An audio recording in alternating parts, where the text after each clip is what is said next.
Welcome learners. आज हम जानेंगे कि न्यूज़पेपर पढ़ना, इंग्लिश न्यूज़पेपर पढ़ना क्यों ज़रूरी है।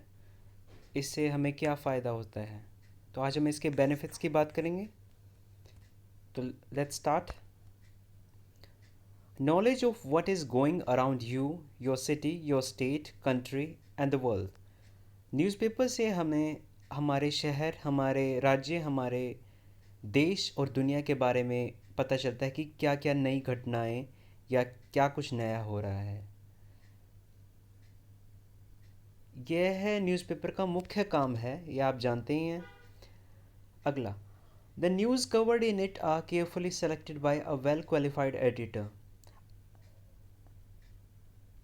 एक न्यूज़पेपर का एडिटर होता है जो कि न्यूज़पेपर में कौन कौन सी न्यूज़ या खबरें छपती हैं उसे छांटता है, और उसे छांटकर वह उसे इस तरह से न्यूज़पेपर में डाला जाता है कि जो जो ज़रूरी बातें हैं, जो जो ज़रूरी खबरें हैं जो आपको पता होनी चाहिए, वह उसे सेलेक्ट करता है। तो यह एक अच्छी बात है क्योंकि हमें एक क्वालिफाइड, एक पढ़ा लिखा और एक बहुत जागरूक इंसान हमारे लिए खबरें छांटने का काम करता है। Next, no problem of fake news as newspapers are accountable to the society and they verify news before publishing. क्योंकि न्यूज़पेपर अकाउंटेबल होता है सोसाइटी के लिए, उसकी जवाबदेही होती है सोसाइटी और गवर्नमेंट के लिए। तो न्यूज़पेपर में फेक न्यूज़ छपने की संभावना सोशल मीडिया के मुकाबले या उसकी तुलना में कम होती है। और न्यूज़पेपर में जो छपती है न्यूज़, उन्हें पहले परखा जाता है, उन्हें पहले जांचा जाता है कि वह सच भी है या नहीं। वो इस तरह की ऐसी तहकीकात की जाती है। Next, spread awareness among the people by publishing those articles which are critical for all citizens to know, irrespective of their professional fields. तो न्यूज़पेपर में, अखबार में वो जानकारियाँ, आर्टिकल, लेख डाले जाते हैं, छापा जाता है जिनसे ऐसी जानकारी हम नागरिकों को मिलती है जो हमारे लिए जानना बहुत ज़रूरी है। भले ही हम किसी भी फील्ड के हों, बैंकिंग के हों, या हम बिल्कुल ही अलग फील्ड के हों, पर ऐसी सूचनाएं जिसकी हर नागरिक को जानने की ज़रूरत है, न्यूज़पेपर में वह छापी जाती हैं। तो यह एक तरह से जनता को एजुकेट करता है न्यूज़पेपर।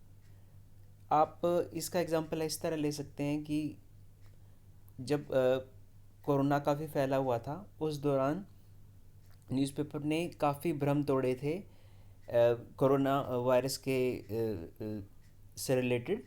तो इसने काफ़ी लोगों को जागरूक किया था, और न्यूज़पेपर अक्सर यह जानकारियाँ, नई नई जानकारियाँ जो सरकार द्वारा प्रदान की गई सूचनाएं, वो जनता तक पहुंचाती है। आगे चलते हैं। Information regarding government notice, recruitment opportunities. तो न्यूज़पेपर में हमें गवर्नमेंट अलग अलग नोटिस देखने को मिलते हैं कि अलग अलग विभाग से, अलग अलग इंस्टीट्यूशन से। और न्यूज़पेपर में जो भी नई रिक्रूटमेंट आती है, कोई नया एग्ज़ाम, कोई नौकरी के लिए आप अप्लाई कर सकते हो, तो वो न्यूज़पेपर में ही पहले छपती हैं। और अलग अलग तरह तरह की अपॉर्चुनिटीज़ या कुछ चीज़ें आपको न्यूज़पेपर में मिल जाती हैं, जिससे आपको काफ़ी फ़ायदा होगा। आप अलग अलग फील्ड से रिलेटेड बहुत सारी जानकारी मिल जाती है। It will develop your critical thinking skills. You can think on your own. You will be aware about the basic information of everything. You can develop your opinion with proper reasoning. तो अक्सर हम हमारी education यानी English, जो subject हमें school college में पढ़ाया जाता है, हम बात करते हैं कि उससे हमारी क्रिटिकल थिंकिंग स्किल्स डेवलप होती है, यानी हमारी सोचने की क्षमता डेवलप होती है। तो न्यूज़पेपर भी एक तरह से इसका अच्छा उदाहरण है, जिसे न्यूज़पेपर में अलग अलग तरह के लेख पढ़ने से हमारी सोचने की क्षमता, चीज़ें परखने की, और एक समझदार डिसीज़न लेने की क्षमता बढ़ती है। आप अक्सर देखते होंगे जो लोग न्यूज़पेपर पढ़ते हैं, हमारे बड़े बुजुर्ग जो पहले न्यूज़पेपर पढ़ते थे, उन्हें काफ़ी ज्ञान और नॉलेज हो जाती थी। और ये न्यूज़पेपर की वजह से ही एक एक फैक्टर रहता था कि न्यूज़पेपर से उन्हें काफ़ी कुछ सीखने को मिलता था, तभी वो अपना ज्ञान बढ़ाते थे, क्योंकि पहले इंटरनेट तो था नहीं। तो न्यूज़पेपर से काफ़ी नॉलेज मिलती थी। तो आप भी न्यूज़पेपर से अलग अलग चीज़ों के बारे में पढ़ के अपना खुद का ओपिनियन बना सकते हैं। जब आप इतने समझदार हो जाएंगे, जब आपको बेसिक फैक्ट्स बेसिक जानकारी हो जाएगी, तो आप अपना ओपिनियन समझदारी से बना सकते हैं। You will have basic knowledge of economics, law, sports, governance, your own country. You will be updated with the latest technological advancements. तो न्यूज़पेपर में आप जानते होंगे उसमें एक इकोनॉमिक्स बिजनेस का पेज होता है, जहाँ जिसमें हम इकोनॉमिक्स से रिलेटेड काफ़ी चीज़ें होती हैं। महंगाई होगी, जिसे हम इंग्लिश में इन्फ्लेशन कहते हैं। मॉनेटरी पॉलिसी होगी, जो कि आरबीआई द्वारा जो बैंक के लोन से रिलेटेड जो कि वो करी जाती है, उसके बारे में जान सकते हैं। लॉ हो गया, अलग अलग कानून के बारे में आपको पता चलता है। स्पोर्ट्स में आप जानते हैं क्रिकेट में क्या चल रहा है, फुटबॉल में क्या है। गवर्नेंस की गवर्नमेंट क्या क्या नई नई स्कीम्स ला रही है, क्या क्या नई नई प्रोजेक्ट शुरू कर रही है। आप अपने देश को और बेहतर ढंग से जानते हैं कि जान पाते हैं कि अलग अलग क्षेत्रों में, अलग अलग रीजन्स में क्या क्या नई नई चीज़ें हो रही हैं। साथ ही साथ नई नई टेक्नोलॉजी, जो कि आजकल बहुत नई नई टेक्नोलॉजी आ रही है, जैसे आपने सुना होगा चैट जीपीटी, या कोई भी नई टेक्नोलॉजी आपको न्यूज़पेपर के मीडियम या माध्यम से पता चल जाता है उसके बारे में। You will be aware about gold prices, dollar to rupee exchange rate, inflation, FD, fixed deposits rates, Nifty, Sensex, loans. तो जैसे कि मैंने कहा था, इकोनॉमिक्स और बिजनेस वाले पेज पर आपको गोल्ड के भाव, गोल्ड के प्राइसेस पता चलते हैं। डॉलर टू एक्सचेंज रेट की, डॉलर को हम रुपए में कन्वर्ट करेंगे तो वो कितने रुपए होगा, ये हमें अपडेट मिलता रहता है। इन्फ्लेशन, महंगाई एक बढ़ रही है, कम हो रही है। एफडी के रेट्स क्या हैं, क्योंकि हम अपने इन्वेस्टमेंट करते हैं, हम स्टॉक मार्केट में करते हैं, या फिर एफडी बनाते हैं, फिक्स डिपॉजिट करते हैं, लोन लेते हैं। तो ये इन चीज़, लोन के इंटरेस्ट पे कितना इंटरेस्ट लग रहा है उस पर, तो हमें ये सब जानकारी बिजनेस वाले पेज पर मिल जाती है, जो कि हमारी हमारी ज़िंदगी या हमारे जीवन से जुड़ी हुई है। You can exercise your mind by playing games like sudoku and crosswords. जैसे कि हम अपनी फिज़िकल एक्सरसाइज करते हैं अपनी बॉडी के लिए, तो हम अपने माइंड की एक्सरसाइज के लिए इसमें सुडोकू और क्रॉसवर्ड, आप जानते होंगे सुडोकू वो जो नंबर वाला एक एक पज़ल सा होता है, और क्रॉसवर्ड पहेली कहते हैं जिसे हम हिंदी में। उसे करके आप अपनी दिमाग की कसरत कर सकते हैं, जो कि आपके दिमाग को स्वस्थ रखता है और आपकी याददाश्त कमज़ोर नहीं होती। सबसे बढ़िया इंग्लिश न्यूज़पेपर का फ़ायदा यह है कि यह आपकी इंग्लिश लैंग्वेज स्किल्स डेवलप करता है, और आपकी वोकेबलरी, आप नए नए वर्ड्स सीखते हो कि नए नए वर्ड्स, जैसे कि आजकल कौन से वर्ड्स ट्रेंडिंग में है, या फिर किसी वर्ड को हम हिंदी में तो जानते हैं, पर उसका इंग्लिश में एग्जैक्ट मीनिंग हमें न्यूज़पेपर से पता चल जाता है, और ये हमें करंट मीनिंग के बारे में बताता है, जो कि आजकल में जो चल रहे हैं। तो आपको काफ़ी वर्ड सीखने को मिलते हैं न्यूज़पेपर से, और आप रिलेट भी कर पाते हो।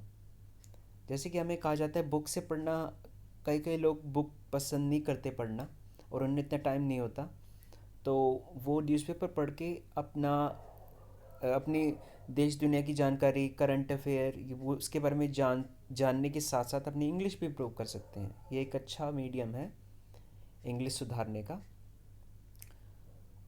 Newspaper is better than novel.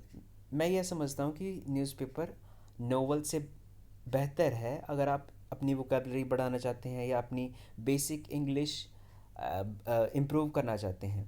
तो न्यूज़पेपर, मैं मानता हूँ कि न्यूज़पेपर नोवेल्स पढ़ने से ज़्यादा बढ़िया है। क्योंकि न्यूज़पेपर इतना ज़्यादा नहीं होता कि आप पढ़ भी ना पाएँ, उसके उसमें इतने पेजेस नहीं होते, क्योंकि नोवेल में कम से कम 300 400 पेजेस होते हैं, जो कई लोग पसंद नहीं करते। तो वो न्यूज़पेपर पढ़ के अपनी वोकेबलरी और अपनी इंग्लिश लैंग्वेज स्किल्स डेवलप कर सकते हैं। और एक ये बात भी है कि न्यूज़पेपर में जो वर्ड्स दिए होते हैं, उनका हम जो आज का मीनिंग चल रहा है उस वर्ड का, उसके बारे में अपडेट रहते हैं। कई बार हम नोवेल से कई बार ऐसे वर्ड देख लेते हैं जिनका हम नोवेल कोई बहुत पुराना नोवेल पढ़ रहे हैं, पर उस वक्त में एक शब्द का मीनिंग अलग था और आज अलग था, तो इससे कई बार कन्फ्यूजन सी क्रिएट हो जाती है। जैसे मैं एक एग्जांपल देता हूँ।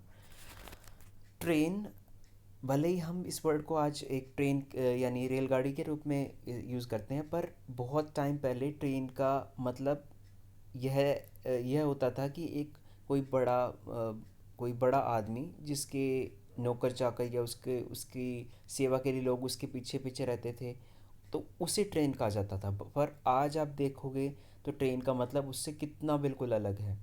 ऐसे ही सिली वर्ड, पहले सिली वर्ड का मतलब होता था ब्लेस्ड, यानी आप आशीर्वाद देना, पर आजकल सिली का मीनिंग होता है कि मूर्ख या फिर बेवकूफ़। तो और एक वर्ड है गे, गे, तो इसे पहले यूज़ किया जाता था मतलब खुशी दर्शाने के लिए, इसका मतलब होता था खुश।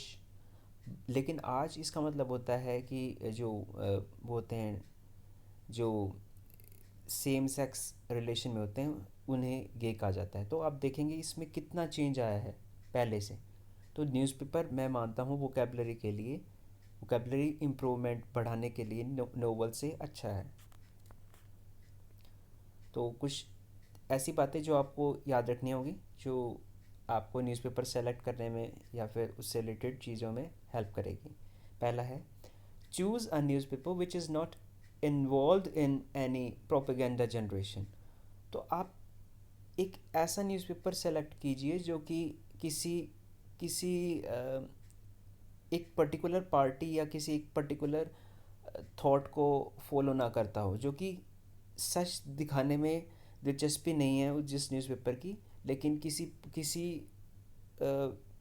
पार्टी या किसी एक पर्टिकुलर थॉट को फेवर करने के लिए है, तो उस न्यूज़पेपर को आप ना पढ़ें। मतलब मेरा ऐसा मानना है।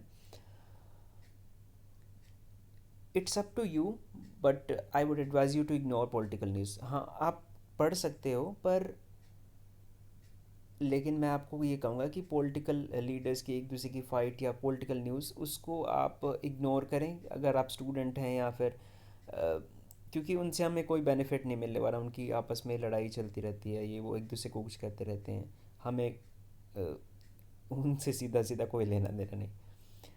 Next, develop your interest area. For example, some people are interested in cricket, sports, whereas a few read business and economy section as they may be interested in investing or trading. तो हर इंसान का एक interest area होता है जिसमें उसकी दिलचस्पी कुछ दूसरे एरिया से ज़्यादा होती है। जैसे कुछ लोगों को स्पोर्ट्स में बहुत दिलचस्पी है, क्रिकेट में वो बारीकी से देखते हैं, क्रिकेट की काफ़ी जानकारी होती है उन्हें और वो क्रिकेट की और न्यूज़ पढ़ते हैं, उनकी दिलचस्पी होती है उसमें, तो वो सेक्शन पढ़ सकते हैं। पर कुछ लोगों को स्पोर्ट्स में दिलचस्पी ना होकर बिजनेस और इकोनॉमी में वाले सेक्शन में दिलचस्पी होती है, क्योंकि वो ट्रेडिंग करते हैं, स्टॉक मार्केट पे इन्वेस्टिंग करते हैं। तो आप अपना इंटरेस्ट एरिया बनाएं और उस हिसाब से उस न्यूज़पेपर को पढ़ें। हमें कोई पूरा न्यूज़पेपर पढ़ने की ज़रूरत नहीं है, इतना टाइम किसी को नहीं होता। तो आप अपने एरिया डेवलप इंटरेस्ट एरिया पता लगाएं और फिर उससे रिलेटेड चीज़ें रेगुलर तौर पे पढ़ते रहें, जिससे आपको बहुत फ़ायदा होगा। तो आई हैव टू सजेशंस, मेरे तो दो सजेशन है न्यूज़पेपर को लेके। द हिंदू, अगर आप इंग्लिश इम्प्रूवमेंट करना चाहते हैं तो हिंदू बहुत बढ़िया है। लेकिन मैं आपको ये बता दूं कि वो लेफ्टिस्ट जो पार्टीज़ हैं, लेफ्टिस्ट थॉट है, उसको ज़्यादा ही प्रदर्शित करती है वो। गवर्नमेंट की काफ़ी क्रिटिक मतलब काफ़ी क्रिटिसाइज़ करती है वो गवर्नमेंट को। तो आप अगर आप प्रेजेंट गवर्नमेंट के फेवर में हैं तो आपको ये एक बार शायद अच्छा ना लगे, लेकिन अगर आप न्यूज़पेपर इंग्लिश इम्प्रूव करने के लिए पढ़ना चाहते हैं तो ये अच्छा है। लेकिन मैं अपनी बात करूँ तो मैं इंडियन एक्सप्रेस पसंद करता हूँ, क्योंकि यह बैलेंस्ड है और इसमें इंग्लिश का भी एरिया काफ़ी अच्छा है। वो अच्छी अच्छी इंग्लिश यूज़ करते हैं, ज़्यादा वर्ड्स को कॉम्प्लिकेट नहीं करते।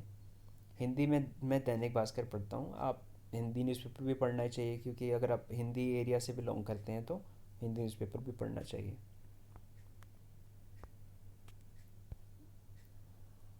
If you are student, college student और स्कूल स्टूडेंट, तो आपको न्यूज़पेपर पढ़ना क्यों फ़ायदेमंद है? First, helpful in debates and extempore competition. तो आप जानते हैं डिबेट्स और एक्सटेम्पो और इस तरह के स्कूल कॉलेज में कंपटीशन होते हैं।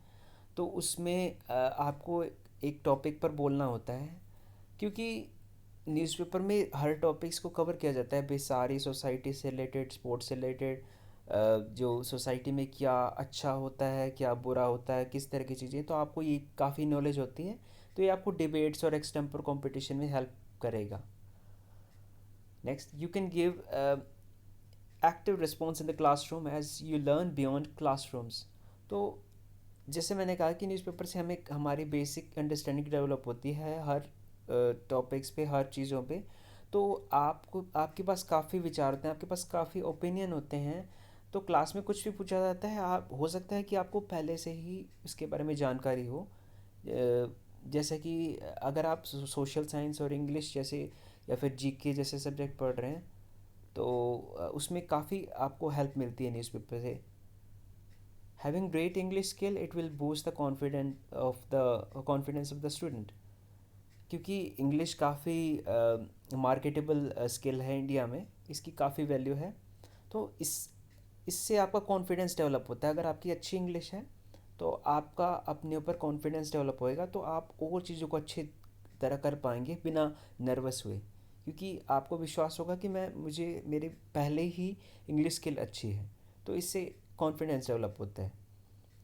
One can be part of an intellectual conversations and express your well reasoned opinion freely. तो जिस तरह जैसे आपको काफ़ी चीज़ों की जानकारी है, आप बड़ों बुज़ुर्गों के साथ बात कर सकते हैं अलग अलग मुद्दों पे, सीरियस मुद्दों पे, और अपनी नॉलेज प्रदर्शित कर सकते हैं, क्योंकि आपको काफ़ी नॉलेज होगी। तो इससे एक आप अच्छी कन्वर्सेशन बातें कर सकते हैं अच्छे बड़े समझदार पढ़े लिखे लोगों के साथ, जिससे आपको और सीखने को चीज़ें मिलेगी। It is a must for students preparing for competitive exam. आप, अगर आप स्टूडेंट हैं तो आप जानते होंगे न्यूज़पेपर का कितना बड़ा रोल है यूपीएससी सिविल सर्वेंट बनने के लिए, या फिर कैट, या फिर कोई भी एग्ज़ाम हो। इंग्लिश का एरिया, जो इंग्लिश का सेक्शन होता है एग्ज़ाम्स में, तो उससे अ, उसमें आपको काफ़ी हेल्प मिलती है अगर आप न्यूज़पेपर पढ़ते हैं, क्योंकि इसमें वोकेबलरी में काफ़ी वर्ड्स ऐसे होते हैं, ईडियम्स होते हैं। तो इंग्लिश न्यूज़पेपर से आपको बहुत चीज़ सीखनी पड़ती है, आपकी बेसिक ग्रामर डेवलप होती है। अब मैं ये बात करूँगा कि न्यूज़पेपर क्यों अच्छा है, बेहतर है डिजिटल मीडिया से, जो सोशल मीडिया आजकल जो यूथ है, यूथ न्यूज़पेपर ना पढ़कर डिजिटल मीडिया या सोशल मीडिया पे डिपेंडेंट है न्यूज़ के लिए। तो मैं बताता हूँ कि क्यों ये बढ़िया है। There is no end to news on digital platforms, moreover it distracts you and you come across provocative clickbaits and eye candy news which serve you no purpose। तो आपने देखा होगा सोशल मीडिया या फिर अलग अलग digital platform पर news की भरमार है, उसकी कोई लिमिट ही नहीं है। आप देखते रहो, आप स्क्रॉल करते रहो, नीचे करते रहो, उसकी कोई लिमिट ही नहीं है। जबकि न्यूज़पेपर में ऐसा नहीं है, उसमें एक लिमिट है। जो ज़रूरी ज़रूरी खबरें हैं वो उसमें वो एक ऑर्गेनाइज्ड मैनर में डाल रखी होती हैं। तो आपको जो ज़रूरी है, जो जानने की ज़रूरत है, आप उस पर पढ़ सकते हैं। मैं डिजिटल प्लेटफॉर्म के ख़िलाफ़ नहीं हूँ, पर मैं उसकी कुछ लिमिटेशंस बताना चाहता हूँ। साथ ही डिजिटल मीडिया, सोशल मीडिया पे फेक न्यूज़, कुछ भड़कीले न्यूज़, जो क्लिक बेट्स हो गए, जो कि व्यूज़ चाहते हैं, जिसमें कुछ सच्चाई कुछ नहीं है, जो कि बस उन्हें व्यूज़ और यूज़र्स की अटेंशन चाहिए, जिससे आपका कोई पर्पस सॉल्व नहीं होना, ना आपको कुछ जानने को मिलेगा। तो वो एक नेगेटिव एस्पेक्ट है सोशल मीडिया का। Newspaper is curated by editors selecting important news, whereas on social media, every Tom, Dick and Harry can become a news reporter. Newspaper में जैसा मैंने पहले बताया था कि एडिटर सेलेक्ट करता है इम्पोर्टेंट न्यूज़, और उसमें उसकी एक पूरी टीम होती है सेलेक्ट करने में। तो वो चीज़ों को अलग अलग एक अच्छे ढंग से उसे सेलेक्ट करते हैं। लेकिन सोशल मीडिया पे कोई भी इंसान, कोई भी इंसान कुछ भी न्यूज़ रिपोर्टर बन सकता है, कुछ भी डाल सकता है जिसे, और ऐसी न्यूज़ जिसे वेरीफाई भी नहीं किया जा सकता, लोग उस पर विश्वास करते हैं। तो इस तरह आपने देखा होगा कि एक प्रोपेगेंडा चलता है, एक उस पर न्यूज़, फेक न्यूज़ बनाकर किसी पर्टिकुलर इंसान के बारे में उलट खबरें डाली जाती है, या फिर किसी पार्टी या किसी इस तरह के बारे में। तो न्यूज़पेपर में वेरीफाइड न्यूज़ होती हैं, चेक की हुई होती हैं, उसमें फेक न्यूज़ कम ही पाई जाती हैं सोशल मीडिया से। Thank you. अगर आपको यह वीडियो अच्छा लगा हो तो प्लीज़ लाइक और सब्सक्राइब कीजिए, और अपने दोस्तों या अपने संबंधियों के साथ शेयर कीजिए। Thank you.